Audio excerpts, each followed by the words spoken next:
Tio, I need everyone listening to this right now to just stop what they're doing, take a breath, and understand what happened last night. Real Madrid, with no Mbappe, no Bellingham, no Rodrigo, absolutely dismantled Manchester City 3-0.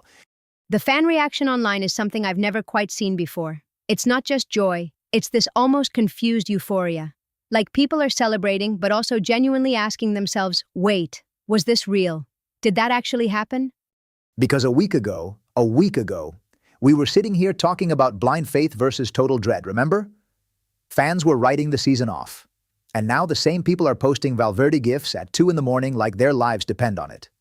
And look, the Valverde conversation is where I want to start, because it is absolutely dominating everything right now. Trent Alexander-Arnold came out after the match and called him, direct quote, the most undervalued footballer on the planet. And fans are just sharing that clip on a loop. Madre mia, and it's true though. We've been saying it on this show for weeks, ever since the Celta win, ever since the goal against Benfica. Valverde has been carrying this squad on his back while half the dressing room is on crutches. And now the whole world is watching. What makes the Trent quote land so hard is the source. This is a guy who's played with world-class midfielders his whole career, at Liverpool, in the national team. And he's picking out Valverde as the one people sleep on. That carries weight. And then Arbeloa. Arbeloa comes out and calls Valverde the Juanito of the 21st century. I mean, que barbaridad. That is the highest compliment you can pay a player in this club's culture. Juanito was heart guts, Real Madrid personified. Which is interesting coming from Arbeloa because we should talk about him too, because the fan base did a complete 180 on this man overnight. 2 weeks ago, people were questioning his tactical brain. Yesterday, they were calling him a genius. Valverde himself revealed it in the post-match. He said there was a tactical trap Arbeloa had set specifically for City, and Guardiola fell right into it. He said something like, "We knew where to exploit them, and we did." I mean, this man had a plan, and it worked. Right. And look at the lineup Arbeloa put out.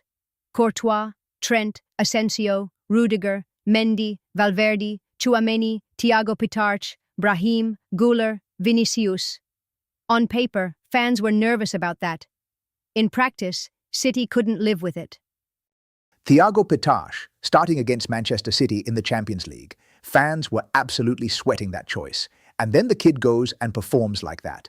The responses I'm seeing are incredible. One fan wrote, "I owe Arbeloa a formal written apology, and I am prepared to deliver it." That is very funny, but it also captures something real. There's a genuine reassessment happening in the fan base right now about Arbeloa's credentials. One good result doesn't make a manager, but this wasn't a lucky win. This was tactically structured from start to finish. And the Guardiola angle, vamos, the internet is having an absolute field day.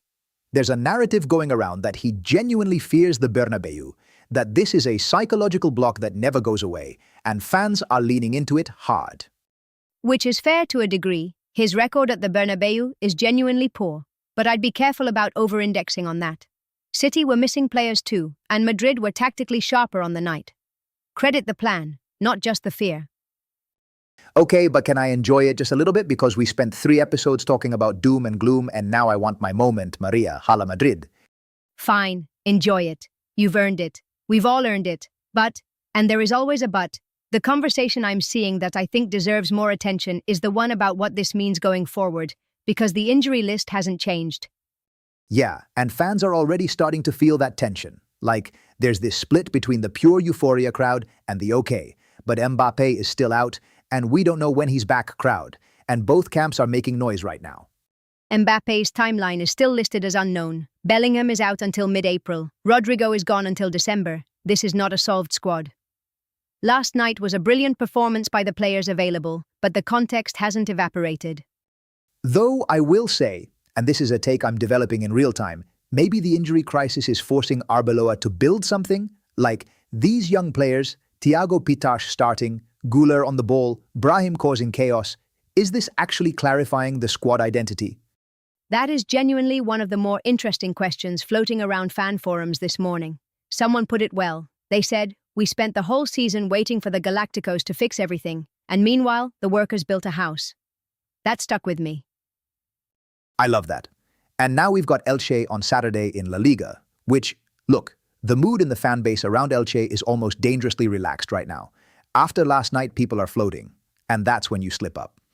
It's the classic post-European high trap. Elche have players who can hurt you. They've got Andre Silva up front, Alvaro Rodriguez, Tete Morente. This is not a team you sleepwalk through. Arbeloa will need to manage the energy very carefully. And Valverde, does he even have legs left? Because the man played 90 minutes against City, he's been playing 90 minutes in basically every match for weeks. The fan concern about his workload is real, and it's been building. That's the conversation for tomorrow morning, Tio. Tonight, let the people celebrate. The Bernabeu gave Manchester City a footballing lesson, and Valverde was magnificent. That is enough for one Wednesday. You're right. You're absolutely right. Que barbaridad. What a night. We'll be back tomorrow morning with all of it. The reaction, the Elche preview, and whatever drama the universe decides to throw at us between now and then. Hala Madrid, siempre.